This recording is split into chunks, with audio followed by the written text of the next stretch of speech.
Yeah. Okay. Yes.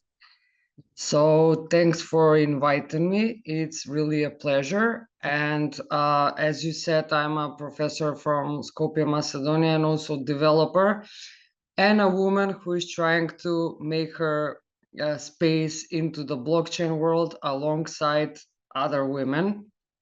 So today we're gonna cover the basics of blockchain, the promise for the decentralized finance, or DeFi, as we say it shortly, and we'll see how women are shaping this transformative space. And we'll also tackle an important challenge, which is the flash loan attacks. So don't be scared. This session is designed from all people with all backgrounds, whether you are a tech enthusiast or completely new to blockchain. I'm here to explain to you to grasp the concepts. Let me share my screen. Okay. So the agenda for today. First, we're going to start by understanding the blockchain, which is important so we can continue to explaining how DeFi works. And because blockchain is the foundation of decentralized finance, then we're going to explore what DeFi is and how it works. From there, we're gonna dive a bit more deep through the flash loan attacks and which are we must say key challenge into this DeFi ecosystem, and to learn more about real world examples, real world attacks that happened, also how is the security in the DeFi, and what we can do to protect ourselves, and also why women have a unique role into that part, especially in security, and how they play a big part into driving innovation and inclusivity into the blockchain. So let's get started. First, we're going to see this little graph, which shows a representation of the evolution of the internet. So we can see on the left side, we have the Web 1.0, which was the first version, the early internet, where we only had some static websites where users could read some information, and that was all. So one of the most important or famous sites we can see here represented with their logos or brands. So then in the mid 2000 until the present, we mostly use Web 2.0, which is the second version, and now we have more interactivity, we have social media, the content is interactive, we have video streaming, we have online gaming, we have real-time chatting platforms, and you can recognize most of the apps we're using here. But around the corner, it's something we call now Web 3.0 or Web 3, which is something interesting. It's used in the last few years, maybe not to so much wide audience. For some of them, for some of you, it may be still unknown. But it's actually the decentralized internet, which is powered by the blockchain. So in this Web3, users own their data, and the systems are transparent and permissionless. And one of the perfect examples of how Web3 is reshaping industries is actually with DeFi apps or using decentralized financial apps. So you may recognize at least Bitcoin and other very known networks and apps and coins here into this picture. And what is really interesting, there is also social media there, video streaming apps and so on, but are based on the blockchain technology. And what is really important, one of the features that we'll see shortly of the blockchain is that you cannot delete data. You can change it, you can add new data, but you cannot delete data. It stays always there on the chain, on the network. So how the social media content and what people are sharing into these decentralized social media platforms, it's very interesting. They're careful because they know that they cannot delete after if they make a mistake or write something they might later regret. So the content is more quality and more interesting, and it's our future to go to. So we're stepping steady towards it. So let's talk about blockchain a little bit. So first, we must define what is a blockchain. At its core, the blockchain is decentralized digital ledger technology, which is designed to record transactions in a secure, transparent, and immutable manner. This means that originating as the underlying architecture of Bitcoin, the blockchain technology has since evolved into a transformative tool for industries beyond cryptocurrency. So the technology which is the blockchain technology is the technology we are using for so many things around, and the Bitcoin and the other cryptocurrencies are just one use case of it. Because people usually, when someone mentions blockchain, automatically their association is Bitcoin or Ethereum.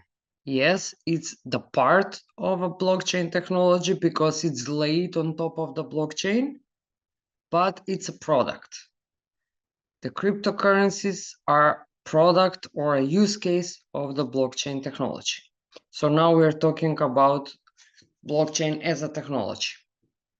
So this analysis that we're going to do today,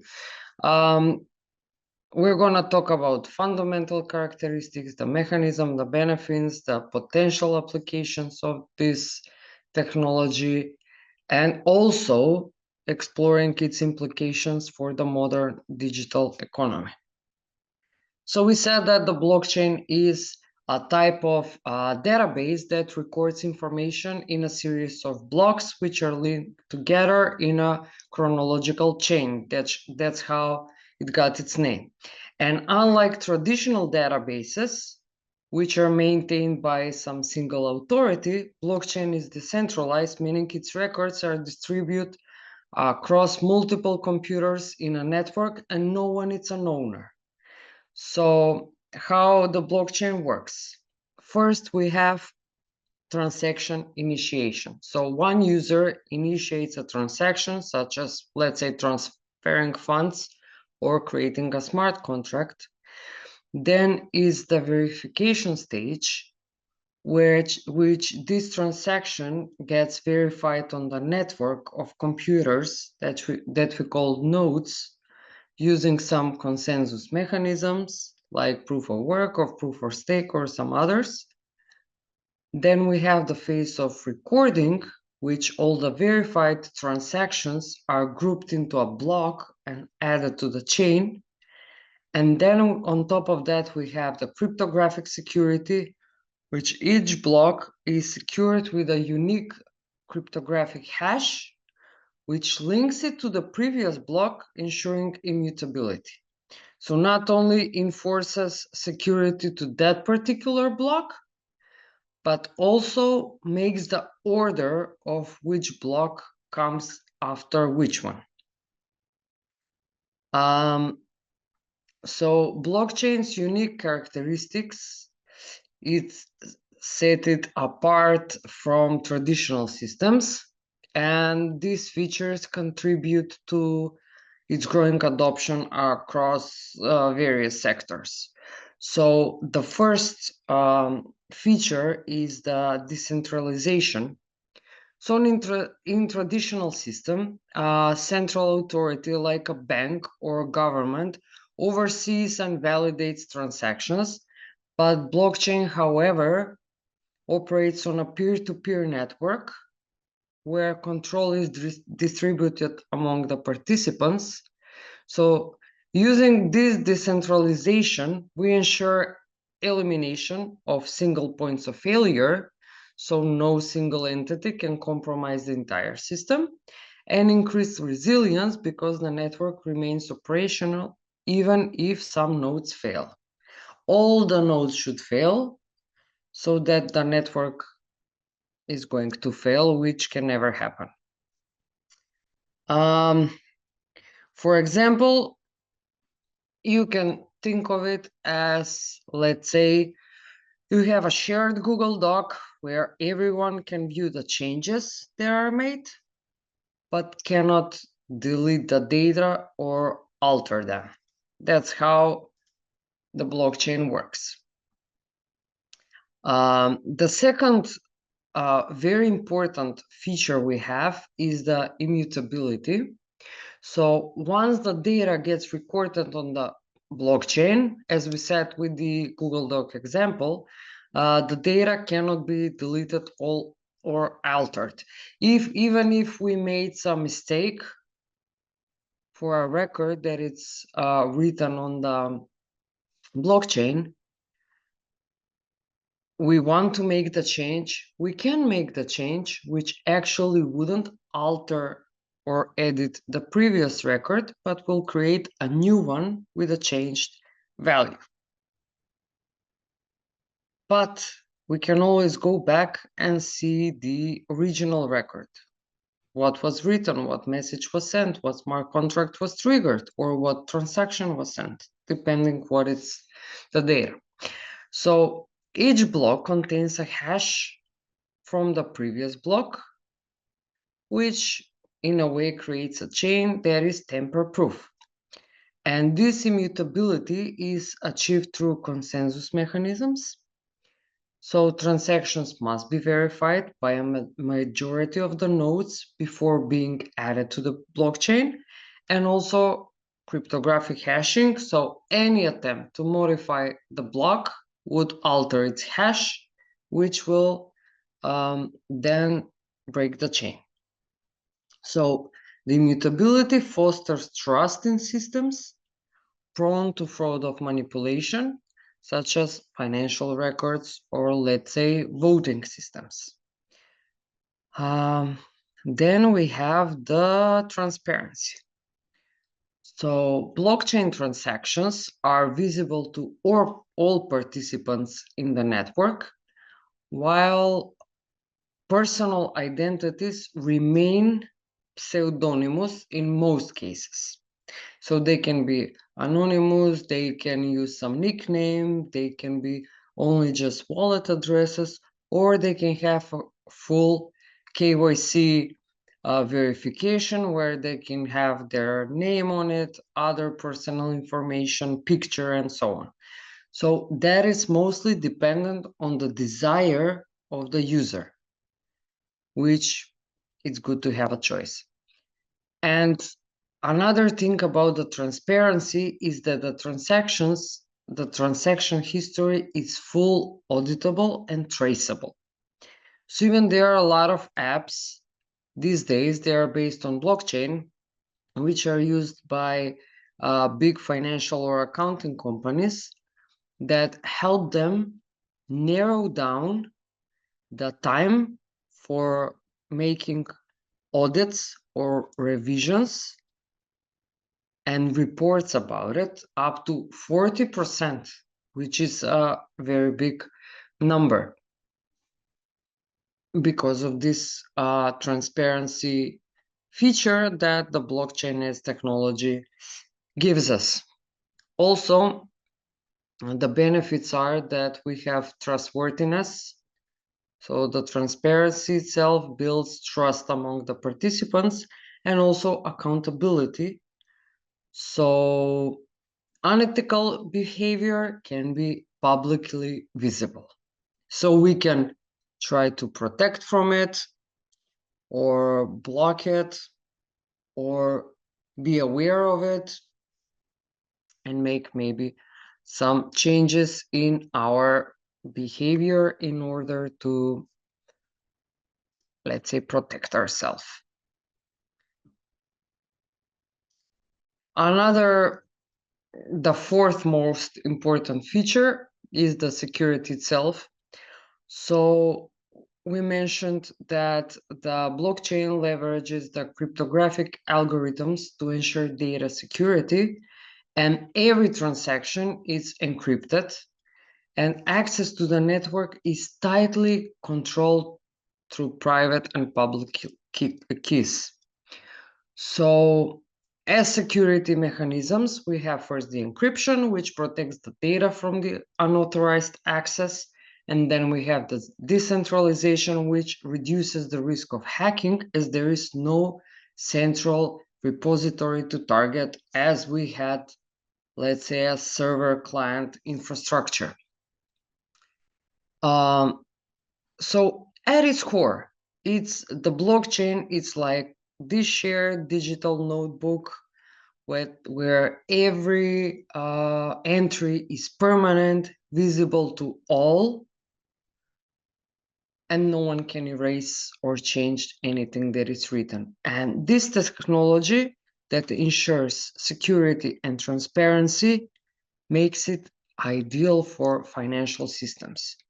So that's why blockchain is the technology that powers these cryptocurrencies like Bitcoin and also enables decentralized applications like DeFi. That's how the idea for decentralized finance raise. So now, after we got introduction with the blockchain as a technology, at least a little bit, just to be sure what we're talking about DeFi, we're gonna get to the DeFi part. So DeFi, or decentralized finance, it's a new financial ecosystem. We said it's built on the blockchain technology that eliminates traditional intermediaries such as banks, brokers, centralized exchanges, and so on. And instead, it uses smart contracts, which is self-executing code on the blockchain, which executes if all the requirements are fulfilled, which is very important. And with this self-executing code, we enable peer-to-peer transactions and services like lending, borrowing, trading, investing. So DeFi is like a paradigm shift in how financial systems operate, emphasizing transparency, accessibility, and decentralization. So by leveraging the blockchain technology, DeFi aims to democratize access to financial services and creating a global permissionless financial system. We can define it as an open, permissionless, and decentralized alternative to traditional finance. It replicates and improves upon the conventional financial instruments like loans, savings, asset exchanges, particularly through decentralized applications or DApps and protocols. So how DeFi works? First, we mentioned before, they are smart contracts, which are the backbone of the DeFi. And smart contracts are programs. They are stored on the blockchain and they execute automatically when specific conditions are met. This ensures that all the conditions are going to be met in order to execute the smart contract and to make the transaction. Then we have the blockchain networks. So DeFi primarily operates on a public blockchain such as Ethereum, Binance Smart Chain, Solana, where the data and transactions are visible to anyone, but also there are some private blockchain networks as well, which are for closed groups and making transactions between them. And we have tokens, which DeFi systems use alongside with cryptocurrencies for making these transactions for governance and rewards.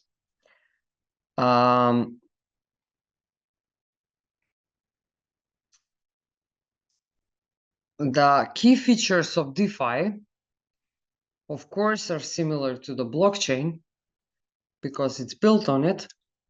It's the decentralization. So unlike traditional finance, which relies on centralized institutions like banks, DeFi operates on blockchain networks, which are maintained by decentralized nodes. And this removes the intermediaries and gives users greater control over their funds and also cuts down a lot of fees, which, let's say, the bank as an intermediary will take the fee for them. And also the transactions are global, so we can send or receive funds from anywhere in the world. And what is also very important is that we have the control of our own funds.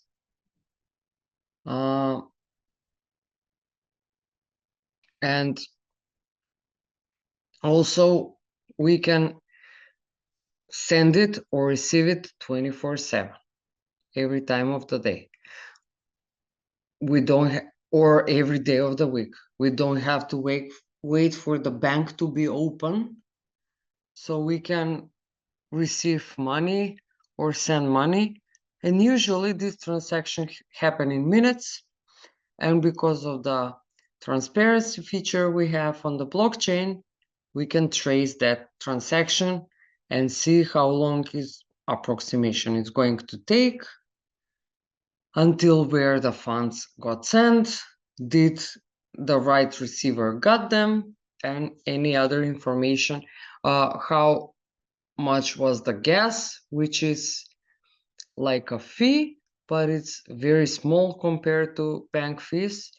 And it's actually the fee that we are paying on the network. So all the other peers can verify and validate our transaction. So it will be put on the blockchain and it can be triggered by the smart contract or if it's sent directly, and we can activate this transaction. So this is how the process goes. The second important feature is that is permissionless. So anyone with an internet connection and a cryptocurrency wallet can access DeFi services without needing approval from a centralized authority. And this inclusivity is a stark contrast to traditional banking systems, which often require identification, credit checks, physical presence, and so on. And again, it happens like for working days, on working hours. We have to be there. We have to provide all the information required by the bank and to wait if they let us get this loan or if they let us make some transaction and so on with huge fees. And then we have again the transparency, which is the core concept of the blockchain. And also because of it, we said it's perfect for making decentralized finance. So DeFi has to have it built in as a feature as well. DeFi, we said, mostly operates on public blockchains, which are ensuring that all the transactions and the smart contract code and protocols are visible to anyone. And this transparency fosters trust and accountability.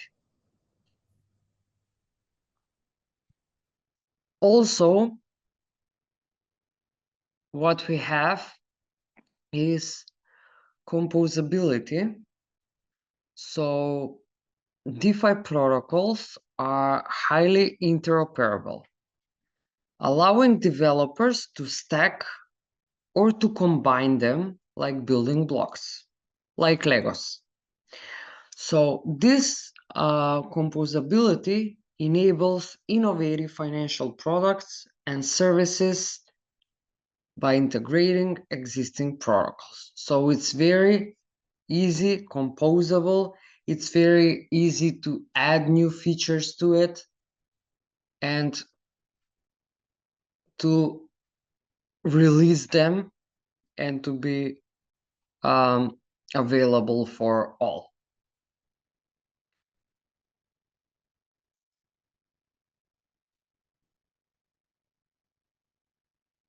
So now let's talk about the core components of DeFi. We said DeFi replicates many traditional financial services, but in a decentralized manner. So if we have exchanges on the traditional financial services, then we have to have decentralized exchanges.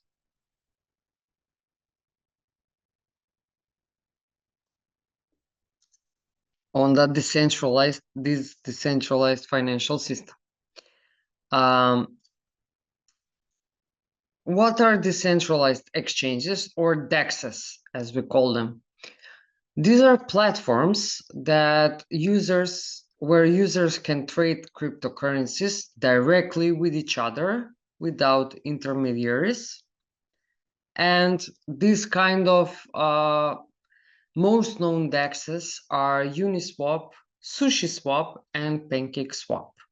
And they usually have this swap name behind it, so we can easily recognize that it's a DEX app.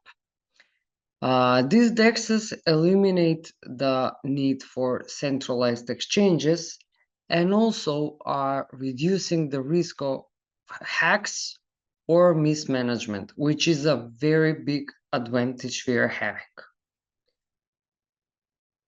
Also, the second core feature of DeFi is lending and borrowing platforms. So DeFi protocols enable users to lend their assets for interest or borrow funds by providing collateral. We have a lot of them. Most known are Aave and Compound. So the features they provide are over collateralization. So borrowers must deposit more value than they borrow to mitigate risks, which is similar to the bank system. Yes, we don't deposit more money than we need to borrow, but we get in a way less money than we need to pay back to the bank. And also we had yield generation. So lenders earn interest and offer higher than traditional saving accounts on the traditional financial system.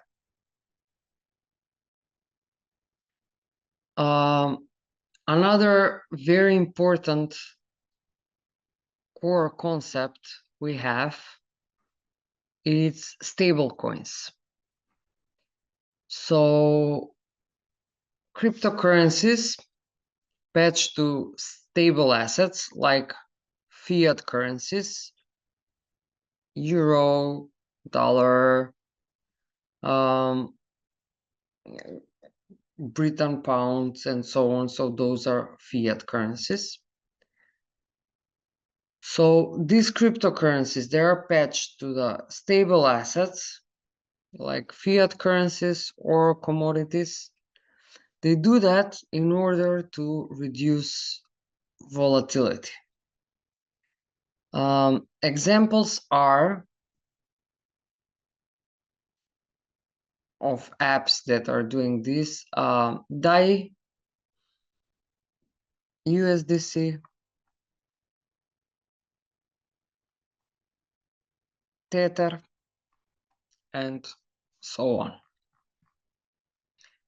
Another core component of DeFi is yield farming and liquidity mining.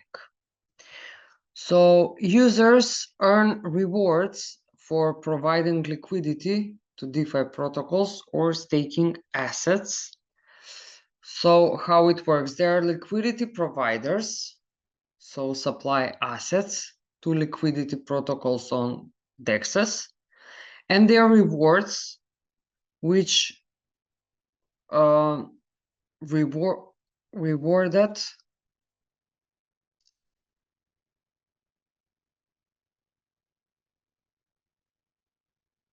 are DeFi platforms fully, truly 100% decentralized, considering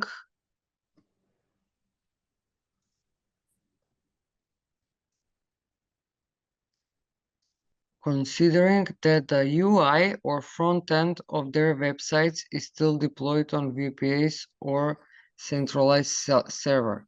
If the developer removes the buttons to execute transactions, then DeFi becomes chaotic. So from here, the question is, why DeFi or other DApps are called decentralized? Okay, good question. Well, there are still a lot of people that first, so DeFi platforms and DApps are called decentralized because of their core functionality. The smart contracts and the transaction logic runs on a blockchain, which is decentralized. However, their front ends often rely, you're right, on centralized servers, making them hybrid of decentralization. And yes, if the front end is removed or altered, user can interact directly with the blockchain via wallets or command line tools, which ensures the system's decentralization at a protocol level, even if accessibility may be hindered. So if you mess with the front end on a centralized financial app, you cannot use it anymore until it's fixed. But here you have the backup plan where you can still use your wallet and use commands which can still make your transaction happen or your smart contract to be triggered. Also, the why they're still hybrid is because there is easier way for people that are not so tech savvy or not still into the Web3 space, to be easier to them to transfer to DeFi platforms, to see something that is known or looks like something that is still there, something that is present, like an ordinary website or some service they already know. So they will have initial trust into the system, because they're people are usually afraid of the unknown, and they're afraid of new technology and new systems, and especially with so many news around about scams and frauds which happen everywhere. But this is something new, so it's scarier to people.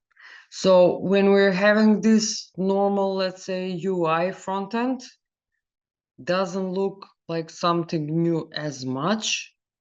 So it's easier from people, let's say, to easier transfer from Web 2 to Web 3, or from traditional finance to this decentralized finance. But because they're hybrid, as I said, yes, although the front end is centralized, if it gets messed up, we still have the backup plan for everything to work, which in the fully centralized apps, this is not the case.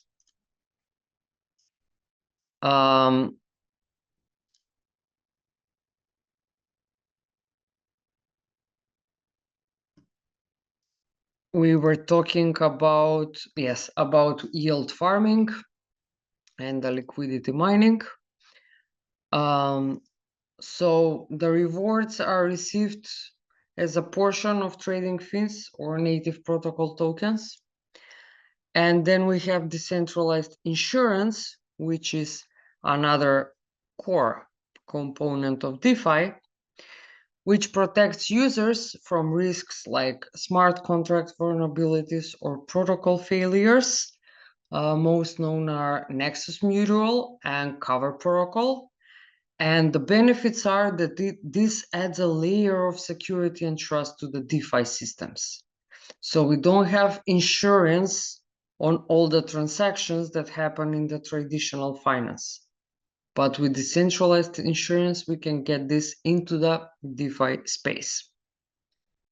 There are a lot of advantages of DeFi, of course. First, DeFi offers accessibility. So it's open to anyone with a cryptocurrency wallet, eliminating barrier like minimum deposits, geographic restrictions, credit checks. So this inclusivity democratizes this access to financial services. Then we have the financial sovereignty. So users retain full control over their funds, and as DeFi eliminates intermediaries that traditionally hold and manage assets, we have the transparency. So public blockchains ensure all transactions and smart contracts code are visible, reducing the likelihood of fraud and corruption. We have efficiency and cost effectiveness.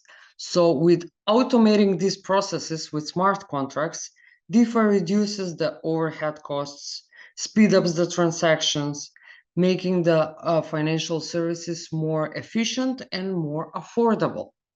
And we have the innovation. So the composable nature of DeFi protocols encourages rapid innovation, enabling the creation of new financial products and services. Of course, there are challenges as well.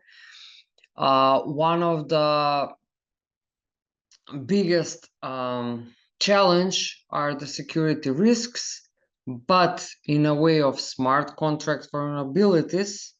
So it is a code, so bugs might happen, which can lead to some exploit, resulting in financial loss. Also, some hacks and scams, because DeFi platforms are frequent targets of cyber attacks due to the high value of the assets involved. Not all the cyber attacks are successful. Actually, very small part of them, but that makes you lose trust as a user or get scared. So the initial effect is done. And there are some regulatory uncertainty, which the governments and the regulators are still grappling how to regulate DeFi. So these unclear regulations pose risk to both developers and users. Its complexity, it's also a challenge. So DeFi systems require a degree of technical challenge that can be daunting for new users. So mistakes like sending funds to the wrong address can result in irreversible losses. There is also what we say over collateralization. So DeFi loans often require borrowers, as we've said, to deposit more collateral than the amount they borrow, which is the limiting the accessibility for users with limited assets. And also the scalability, so high transaction fees and slow confirmation times on popular blockchains like Ethereum can deter users. So that's why now we have layer 2 solutions which are cheaper according to the gas fees, and also make faster transactions and provide us more security. And the other solution are alternative blockchains which aim to address these issues. So in general, this is the difference between the traditional finance and DeFi finance. So we have few aspects here. First is the transparency, as we said. So decentralized finance has high transparency due to distributed ledger technology, while traditional has low transparency and records are held centrally. Then the transaction speeds are a lot faster on the decentralized network on the DeFi space. As to traditional finance, the accessibility is global and not limited to institutions reach like in the traditional finance, and the costs are a lot lower due to the elimination of the intermediaries or the middleman.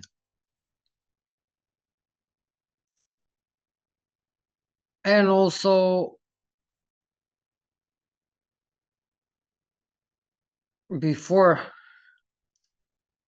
we go to the flash loan attack, I want to share also one more thing about the applications of DeFi. So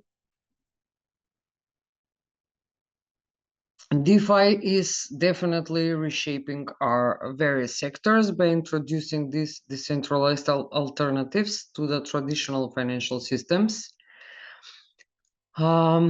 With services like banking the unbanked. So over 1 billion people globally lack access to banking services, and with DeFi, they now have a tools to save, borrow, invest using just their smartphone and an internet connection. Then we have cross-border payments. So DeFi reduces the time and the cost of international money transfers by limiting those middlemen. We have tokenized assets. So DeFi enables the tokenization of real-world assets such as real estate or art, making them more accessible and liquid. For example, you want to have apartment in New York, but you don't have the money to pay for the whole apartment, but you can pay, let's say, for 1 square meter of it. And later, when that apartment, let's say, got sold, and you have a vote in that, if you want to get sold, alongside with all the people who paid for the other square meters. Some might have 20, some might have 1, someone have 50, and so on. You all have the voice and the right to vote what you're going to decide with your part of it. And after, if it gets sold, you all have the percentage depending on your shares or the squares you got from that apartment. There is just one example of it. Also, we cannot all have the original Mona Lisa, but we can have part of it if we want, and so on. So this way, everything is more accessible from everywhere and liquid, which is a new way of doing economy, a separate economy system, separate ecosystem. And we have decentralized identity. So DeFi protocols are the ones who are exploring decentralized identity solutions to replace the traditional KYC or know your customer process while preserving user privacy. So a way you can prove that the assets are yours and you're owning that wallet and so on. But if you want to keep your privacy about your name, or you don't have to send your passport or ID card and so on, and still be verified, but still to keep your privacy. So this DeFi ecosystem is really rapidly evolving, and there are several trends that are currently shaping its future. The first one is the layer 2 scaling. So there are so-called optimistic rollups and 0K rollups, which are reducing the transaction fees and improving the scalability. There are major financial institutions are beginning to explore the DeFi for its efficiency and innovation, signaling broader acceptance. There are also some hybrid systems combining DeFi and TradFi, or traditional finance, where they both could emerge, leveraging the strengths of both systems and putting away the weaknesses of both systems. And also, clearer regulations may foster trust and encourage this wider adoption of DeFi platforms. So we can say that DeFi is a revolutionizing financial world by creating open, transparent, and efficient system that challenges the status quo of traditional finance, and with its potential to democratize the access to financial services and to drive innovation and empower individuals. DeFi is poised to become a cornerstone of the global economy. However, the journey to mainstream adoption requires addressing challenges such as security risk, regulatory uncertainty, scalability issues, and as the technology matures and evolves, DeFi holds the promise of reshaping the financial landscape and enabling a more inclusive future for all of us. So let's see about these flash loan attacks. So first, a flash loan attack is a type of exploit that leverages the concept of flash loans in decentralized finance. So flash loans allow us users to borrow large amounts of cryptocurrency without collateral, provided that the loan is very rapid within the same transaction. And while this innovation enables legitimate use cases such as arbitrage and liquidity management, it also presents vulnerabilities that attackers exploit for malicious gain. So Flash loans are pretty novel feature of DeFi. They operate on the principles of uncollateralized borrowing. So flash loans do not require the borrower to provide collateral. This is because the returning the repayment back of the loan is in the same blockchain transaction in which it borrowed, so it's few milliseconds away. And also flash loans rely on atomicity of the blockchain transactions, meaning that if any step in the transaction fails, such as failing to pay the loan, the entire transaction is reverted, ensuring no risk to the lender. We said it's mostly used for arbitrage, so which means we are borrowing funds to exploit price differences for the same asset across different platforms, earning a profit by buying low and selling high, and liquidity management. So businesses or individuals can use flash loans to rebalance liquidity across different DeFi platforms. So these flash loan attacks occur when attacker exploits these vulnerabilities into the smart contracts in a way to manipulate the markets, inflate prices, or drain liquidity pools, often for significant profits. And these attacks take advantage of the weak smart contract logic. So if the DeFi protocols are poorly coded or unsecure, we're using unsecure smart contracts, and also market manipulation. So flash loans allow attackers to quickly borrow, sell large amount of assets, influencing prices in a way that benefits them. Also, attacker exploits the resulting price discrepancy or vulnerability to drain funds or make illegal profits, and the attacker can repay the flash loan within the same transaction, often keeping these illicit profits.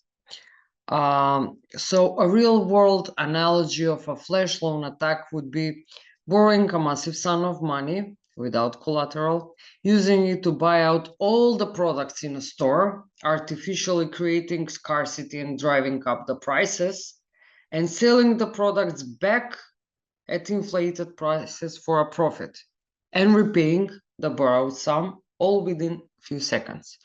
So this rapid cycle of borrowing, manipulating, profiting, repaying mimics is the structure of the flash loan attack in DeFi. What can be the consequences? Of course, first, financial loss. Millions of dollars have been stolen this way in a flash loan attacks, undermining trust in the DeFi protocols, using this feature especially. Reduced confidence. So repeated attacks erode the confidence in DeFi platforms and potentially deterring users and investors. And also protocol failure. So vulnerable DeFi protocols can face bankruptcy or shutdown following an attack.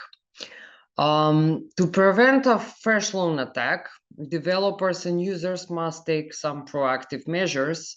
First is auditing smart contracts. So regularly auditing and stress testing smart contracts to identify vulnerabilities. Second is price oracles. So using decentralized and tamper-proof price oracles to prevent price manipulation, and transaction limits, implementing some limits on how much can be borrowed in a single transaction. So flash loans are really very powerful tool in DeFi, but can be very easily easier exploited for malicious purposes in flash loan attacks. There are two examples, real world examples I'm going to share with you. The first is called BZX protocol, and it had 37 million in losses. BZX protocol is a decentralized lending and margin trading platform. Suffered a flash loan exploit, resulting in this 37 million loss. The attacker exploited the vulnerabilities in the platform smart contract to manipulate the token prices and drain the liquidity. And by using a flash loan to artificially inflate the price of an asset, the attacker was able to profit significantly before repaying the loan.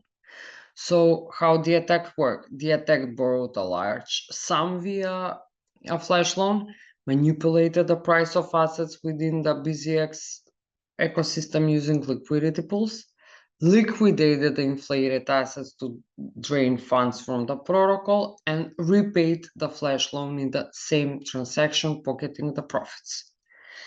And this exploit highlighted the weaknesses of the BZXs, and reliance on the price feeds and insufficient safeguards against the market manipulation. The second one is the Pancake Bunny token price crash. So Pancake Bunny is a yield farming protocol on the Binance Smart Chain and was triggered in a flash loan attack that caused its native token's price to plummet. So the attacker borrowed a substantial amount of funds through a flash loan and manipulated this Pancake Bunny reward mechanism, leading to a dramatic sell-off of the Bunny token. So the Bunny token price fell sharply as the attacker dumped a large number of the token into the market, and Pancake Bunny users faced massive losses due to the token's devaluation. So this incident exposed also the vulnerabilities of the Pancake Bunny tokenomics and reward distribution design, emphasizing the need for better safeguards against such manipulative strategies. So what are the lessons we learned from these flash loan exploits? First, to secure the smart contract design, so the protocols must undergo rigorous audits to identify and fix vulnerabilities in their smart contracts, and to ensure logic and conditions in the contracts prevent exploits such as price manipulation. Also, to robust price oracles. So price oracles, which provide external price data to DeFi protocols, need to be tamper-resistant and decentralized, and over-reliance on a signal source or weak oracles can make, again, protocols vulnerable to manipulation. But these incidents, although demonstrate the dangers of inadequate security in DeFi platforms, also serve as reminders that continuous innovation in smart contract design, coupled with robust oracle systems, is essential to safeguard the future of decentralized finance, and how we should continue developing those. So why DeFi security matters? Because it's rapidly growing in innovative nature, also exposes critical vulnerabilities, so making security a fundamental pillar for the sustainability and success of the DeFi ecosystem. So we have three reasons why security is critical in DeFi, three most main reasons. Protecting user funds, because DeFi platforms manage millions and billions of dollars in user assets, unlike TradFi, where intermediaries like banks are responsible for safeguarding the funds. DeFi relies on smart contracts to manage and execute transactions, so a security breach or exploit can lead to complete loss of user funds, and seen is numerous high-profile hacks or the ones we talked about just before. Again, ensuring the credibility of the DeFi platforms. So security issues undermine the credibility of DeFi projects. And for DeFi to achieve this mainstream adoption, platforms must demonstrate reliability and resilience against attacks.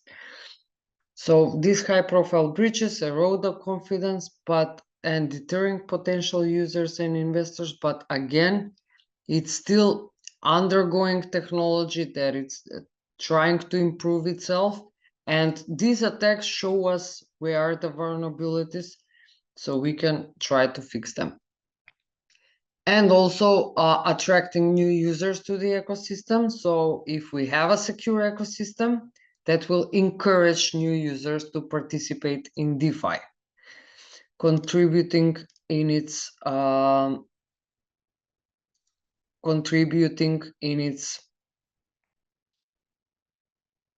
growth and innovation. So if we have frequent exploits and vulnerabilities, that can make DeFi appear risky and unreliable, and of course stalling its worldwide adoption. What are the challenges in the DeFi security?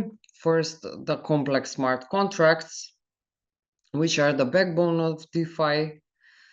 Their complexity increases the likelihood of coding errors and vulnerabilities, which can be exploited by the attackers. So if we try to ensure a bug-free and secure smart contract, we've already done the job of securing the DeFi, but there is an ongoing challenge. It's not so easy to do.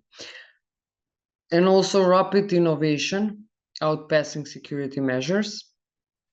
So because the DeFi space evolves at a breakneck pace with new platforms, features, and protocols emerging constantly. So while this innovation drives progress, it also leaves little time for throughout security audits and testing. And this rapid development cycle often leads to insufficiently secure protocols being deployed, exposing them to exploits. And also users, auditors, and developers have to collaborate together, because the developers are the crucial role of building these secure systems, and the third party auditors provide the additional layer of scrutiny, identifying potential vulnerabilities before a protocol is deployed. And the users also have a role to play in DeFi security by staying informed about the risks, avoiding unaudited platforms, using best practices for securing their wallets, can reduce the potential risks and the likelihood of falling victim to exploits. So we need to have, it's important to have collaboration among us. Now we go to the part when we say women in blockchain breaking barriers. So the blockchain industry, often viewed as a male-dominated space, like it's also the technology industry.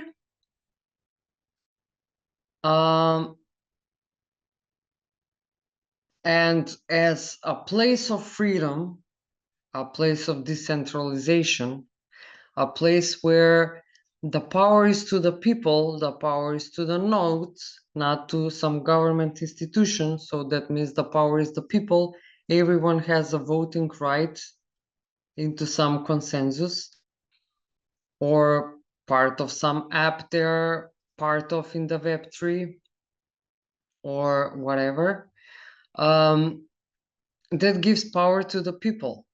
And that means that The industry shouldn't be male dominated or female dominated space, but it should drive innovation and inclusivity. So women who remain underrepresented in this fast evolving sector bring unique perspectives and skills that can significantly shape the future of blockchain. So why we say blockchain needs women? First, diverse perspectives drive innovation. So the inclusion of women in blockchain is not just a matter of equality, but a driver of innovation. So diverse teams are proven to solve problems more efficiently and foster creativity. Blockchain as a technology, we said, is disrupting the traditional system. So it requires diverse viewpoints to design solutions that address the needs of the global population. So women can contribute to creating more equitable financial systems, and their unique experiences can shape user-friendly blockchain applications that cater to underserved demographics. Also, representation enhances adoption. So, a diverse workspace in blockchain encourages broader adoption by showcasing its accessibility to all genders. This inclusivity helps dispel the perception that blockchain is a niche space dominated by men. There are current challenges like gender imbalance. So the blockchain industry reflects the gender disparities seen in the broader tech sector. So women occupy a small percentage of leadership and technical roles overall, especially in blockchain, limiting their influence on the industry's development. Also, lack of representation. So women usually often face barriers such as limited access to mentorship on or networks within the blockchain community, preconceived biases that discourage their participation in technical or leadership roles, minimal visibility of female role models, making it harder for women to envision themselves as leaders in the field, and also cultural and financial barriers. So, women, especially in developing regions, often face cultural restrictions or lack the financial independence to engage in blockchain innovation and entrepreneurship. Um, there are a lot of opportunities for women in blockchain. So, despite the challenges, there are ways for women to lead and innovate, building inclusive financial systems. So, blockchain decentralized nature allows women to drive the creation of financial systems that are inclusive and accessible. For example, women can design tools that address the financial exclusion of millions globally, particularly in developing countries. And by focusing on use cases like microfinance or digital identities, women can empower marginalized communities, driving innovation in security and DeFi. So, with the rise of DeFi, women have the opportunity to lead in areas such as developing secure smart contract solutions to prevent exploits and innovating user-friendly platforms to make DeFi accessible to not non-technical users. Inspiration through success stories. Numerous women are already breaking barriers in blockchain, serving as role models for others, inspirational figures that include either entrepreneurs creating blockchain startups that address real world issues, or engineers building critical blockchain infrastructure, or advocates promoting education and awareness about blockchain among women. So women in blockchain are not just participants, they are change makers shaping the future of a transformative technology. By addressing the challenges of gender imbalance and lack of representation, the industry can unlock the full potential of diverse talent.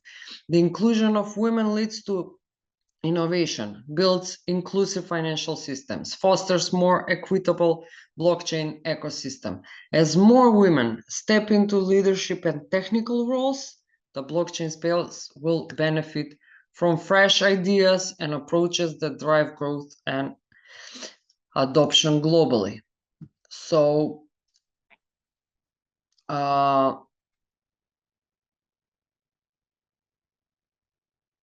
also is very important to drive this inclusivity and security into DeFi as well, not just the blockchain.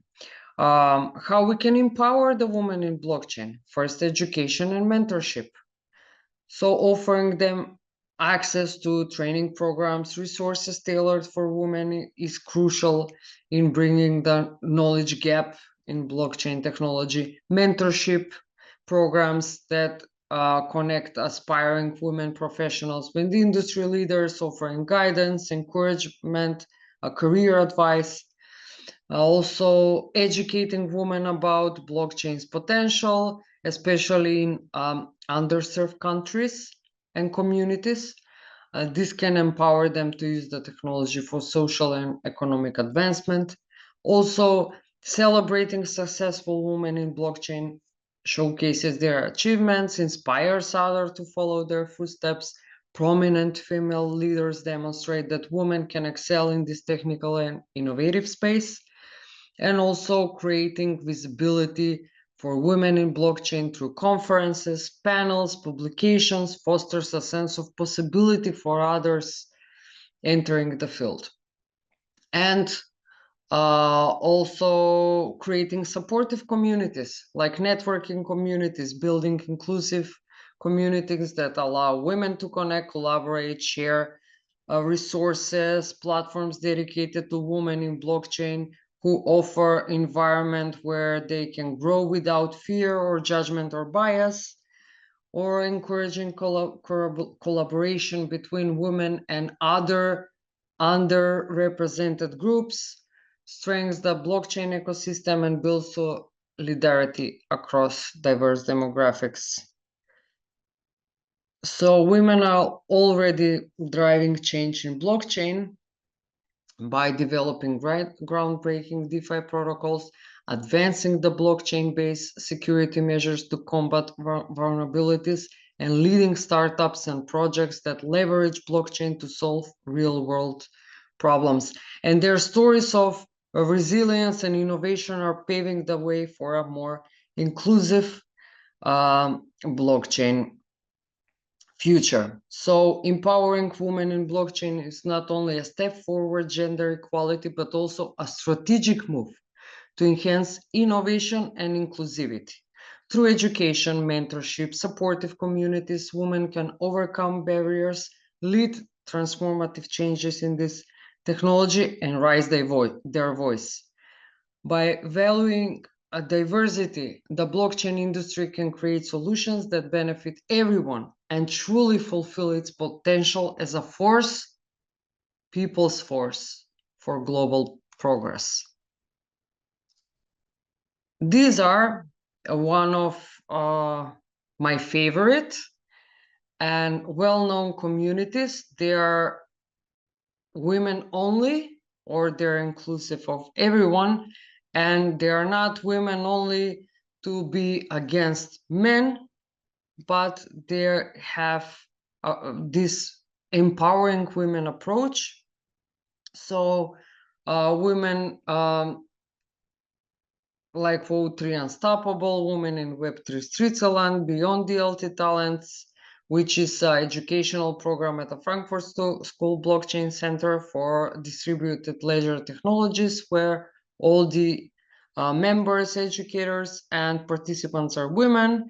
Then we have the Sustainer, Net4Tech, the C3, we have the Ektashi community, we have the Swiss FinTech Ladies, Her Bitcoin, SheFi, which is a complete educational program made for women to get into blockchain and understand how it works, all the parts of it, all the features.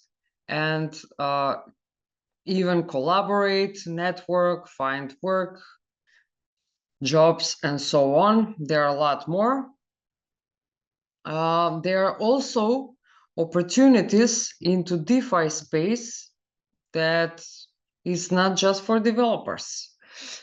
So there are opportunities for not technical contributors. For example, you can manage, communicate, educate people about blockchain, or work on policy and compliance. There are many resources online that can help you get started, from courses to webinars, communities, especially educational communities. And DeFi is still in early stages, so there's a huge opportunity for people with all kinds of skills to shape its future. And thank you for joining today's session with me. I think we covered a lot of the blockchain fundamentals and the DeFi, the flash loan attacks, and of course the role of women in blockchain. I hope you felt inspired to explore this existing space further and to contribute to its growth with your own skills and knowledge you have, especially if you're a woman. So if you have any more questions, I'm happy to hear it or discuss your thoughts.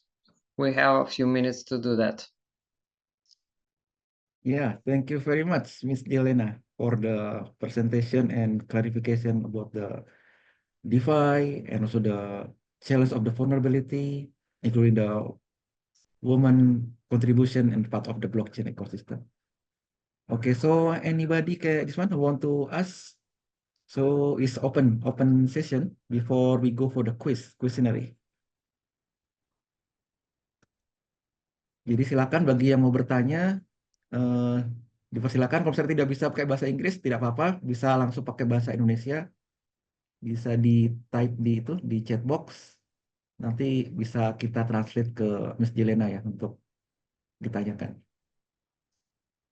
Ya silakan, ada yang mau bertanya?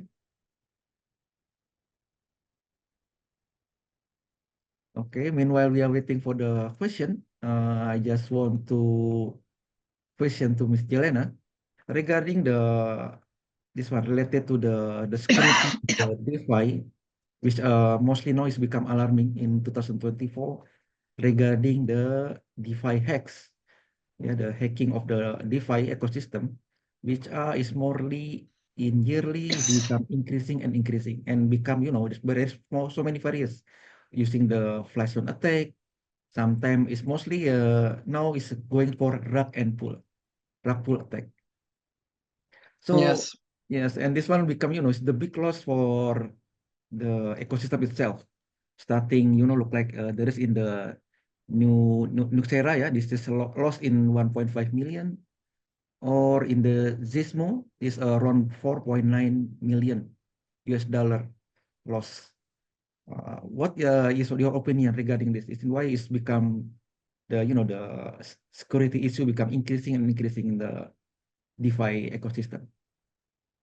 Well, rug pulls happen when developers abandon a project after tracking significant investments, and remained a prevalent threat.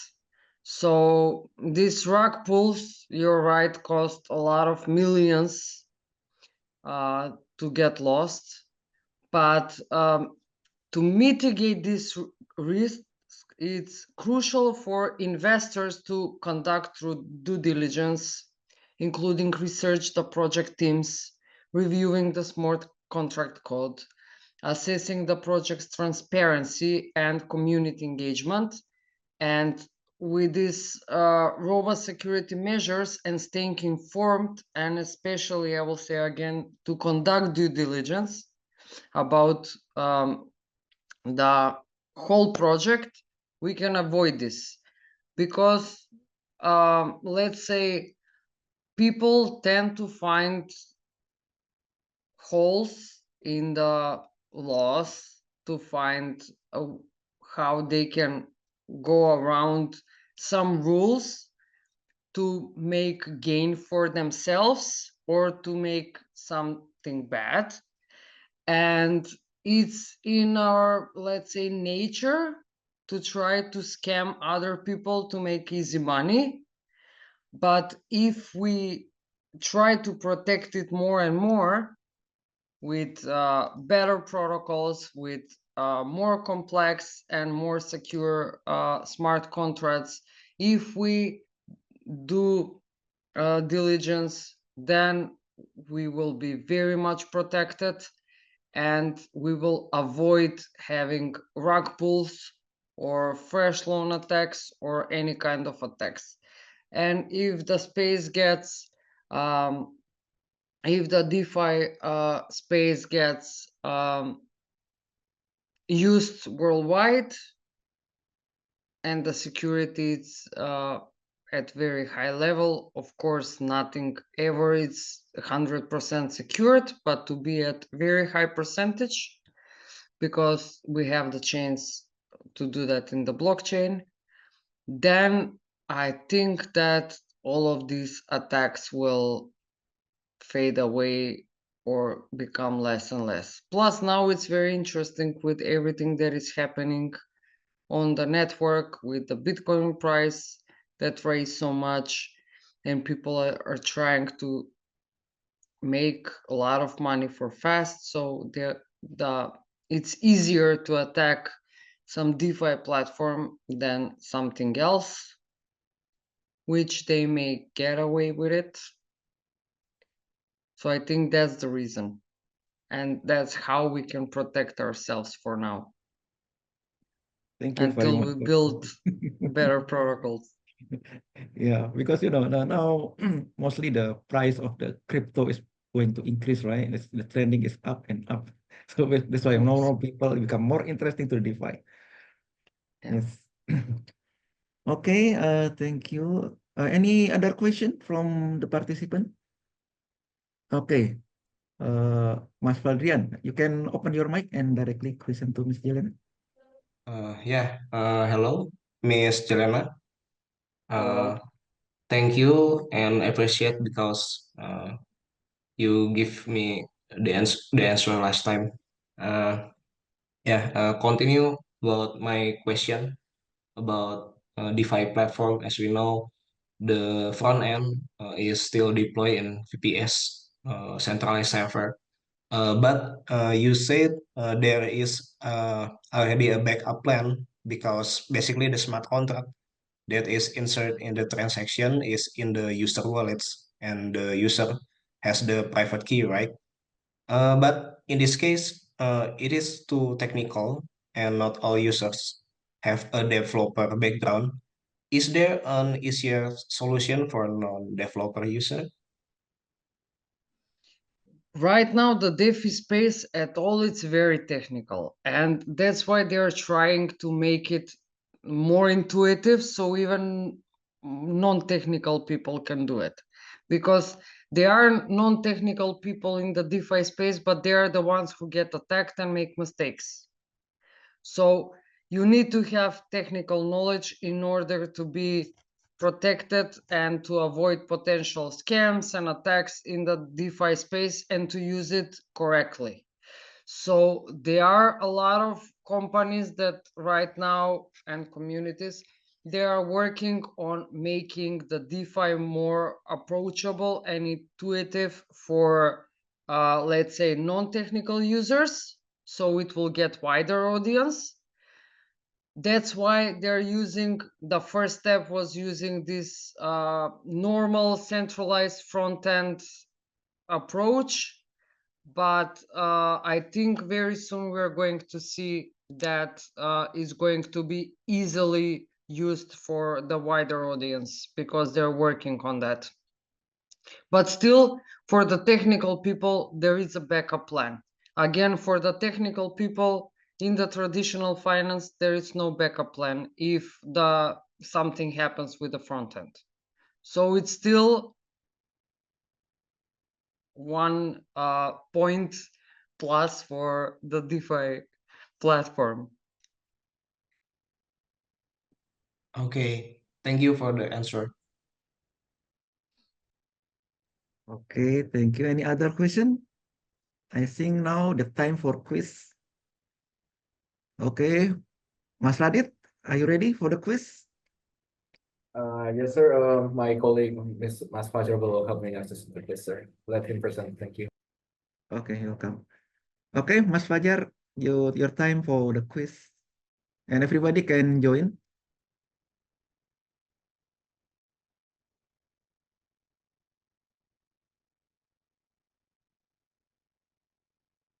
And who's the winner will get 50 ADA as reward. So we will looking for the three winner for this quiz. Okay, Mas Fajar, your time.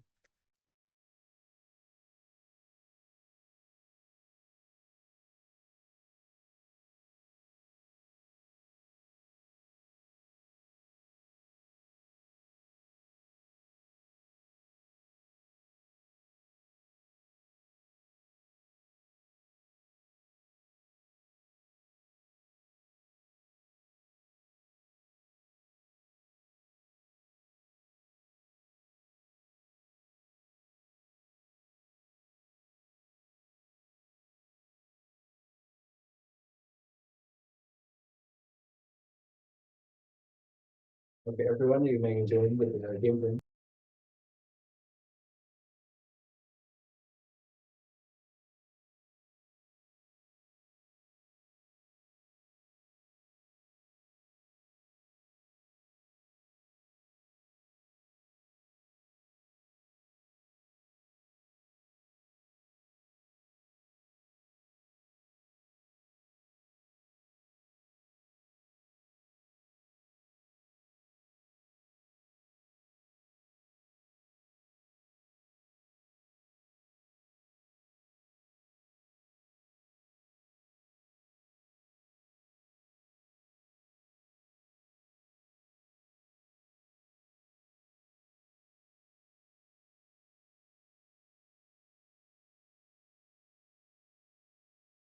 Nah, silakan Pak Khairunas, Mas Afif, Mas Giga, silakan register. Tidak perlu takut, nanti pertanyaannya dalam bahasa Indonesia kok, nggak bahasa Inggris.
Oke, kita tunggu sampai itu ya. Sampai ready. Mas Khaironas belum masuk nih.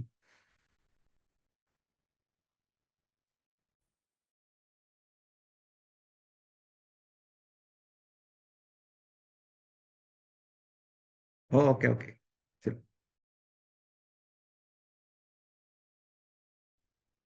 Mas Radit juga bisa masuk juga. Mas Radit, kan hari ini Mas Fajar yang ini, yang presentasi kuisnya.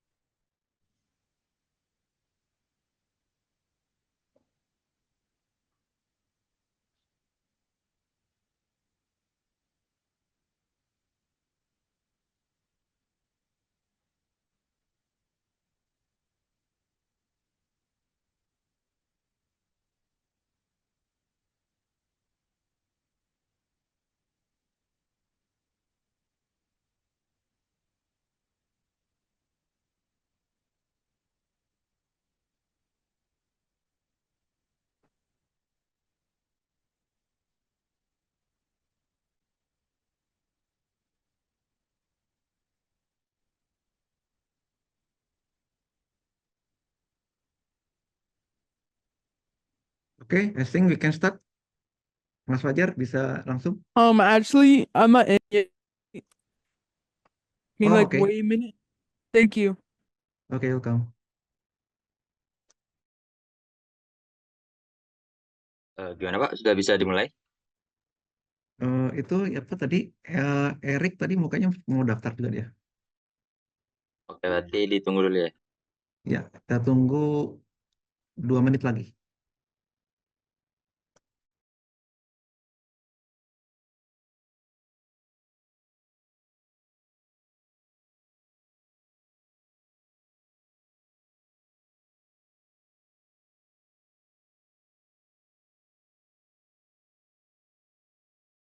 Oke, I think we can start now.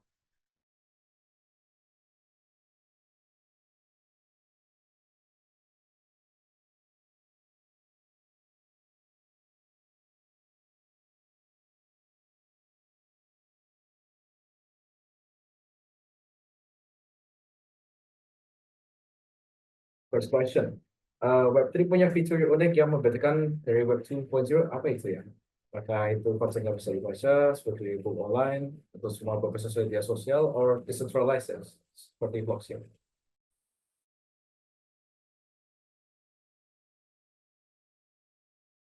Which one says my bad? Jawaban yang tepat adalah semuanya tetap desentralisasi ya, seperti blockchain.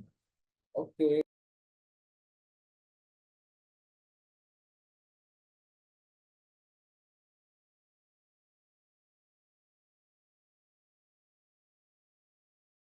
Oke, berikutnya.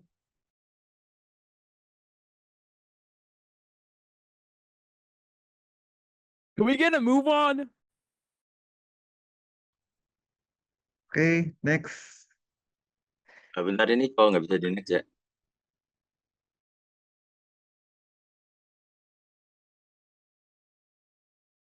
Oh, nggak freeze ya? Oh, oke.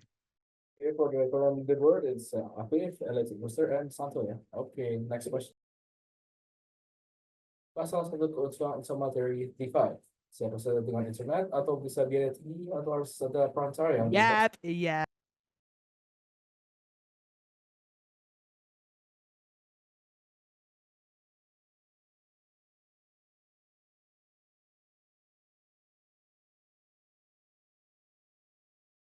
yang tepat adalah siapa saja dengan internet bisa ikut tanpa batasan. Oke, leaderboard Oi, Mas Ferdinand and Mas Santo, second and third place. Oke. Double points. Nah, apa itu flash loan? Apakah itu pinjaman kecil dengan bunga yang besar, atau pinjaman tanpa aturan pengembalian, atau fitur DeFi yang tidak berguna, atau pinjaman uang tanpa agunan ya, langsung dibayar dalam satu transaksi.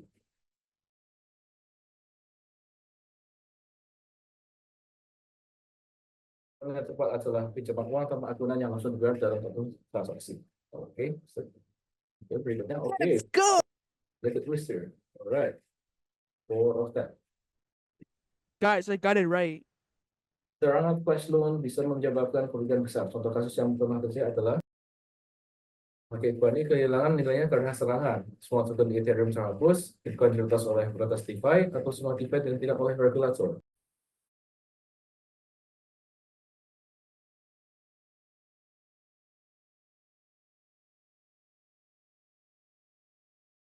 They're cheating. Alright, Mas Fugar and Mas Santo. Oke.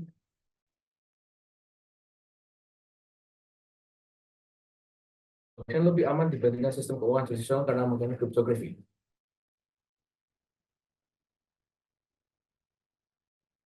Oke, jawabannya adalah true. Scoreboard, tapi Mas Bogan dan Mas Toto. Ya, keuangan tradisional seperti DeFi memungkinkan melakukan transaksi tanpa transfer seperti DeFi.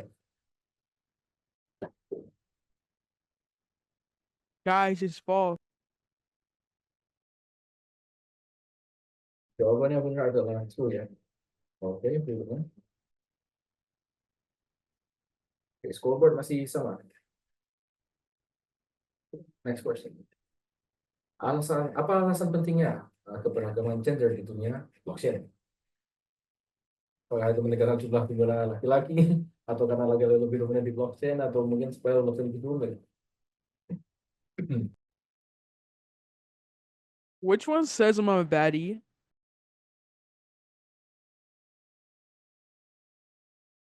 Jawabannya benar adalah karena lebih banyak perspektif inovatif dari tim yang beragam. They're cheating.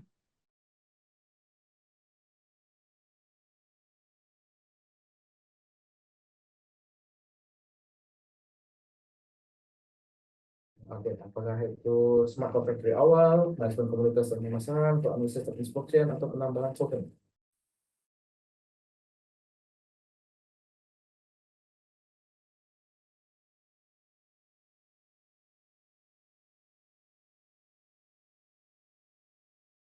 Jawaban yang benar adalah manajemen komunitas dan pemasaran. Ready to keep it in your pants, pal. Oke, nah contoh nanti points. Nah, perempuan memimpin berbagai inovasi di bidang keamanan dan pengembangan DeFi. Apakah itu benar atau salah?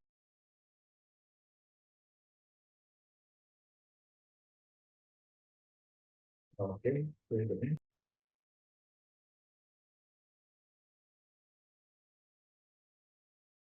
Pertanyaan terakhir, apa yang dimaksud dengan blockchain? Itu sistem untuk mengolah data keuangan, buku catatan pusat, atau buku digital tersentralisasi ya? Jawaban yang benar adalah yang terakhir ya, buku digital tersentralisasi. Oke, untuk podium saat ini, yang ketiga adalah Mas Claudia, dua adalah Santo, satu adalah Mas Safif ya. Oke, terima kasih sudah siap saja. Okay, congratulations for the winner for today's session. And don't forget to inform I'm sorry, to the but at fifth is cheating. He's cheating. He has hacks, guys. At fifth is cheating. yes, Eric. At fifth is cheating. He cheated. What you mean is cheating? It's easy one, bro. No, you cheated. You cheated. Okay, thank you very much, Eric. Okay, so please inform to this one for the ini ya, jadi bisa diinfokan untuk walletnya. Jadi untuk di transfer itu ya adanya. Jadi sekian dulu untuk sesi hari ini. Dan terima kasih untuk kehadirannya. Jadi waktu saya berikan kembali ke Mas Giga untuk di closing. Alright, terima kasih banyak Pak Sony, and thank you for Ms. Jelena for being today's speaker.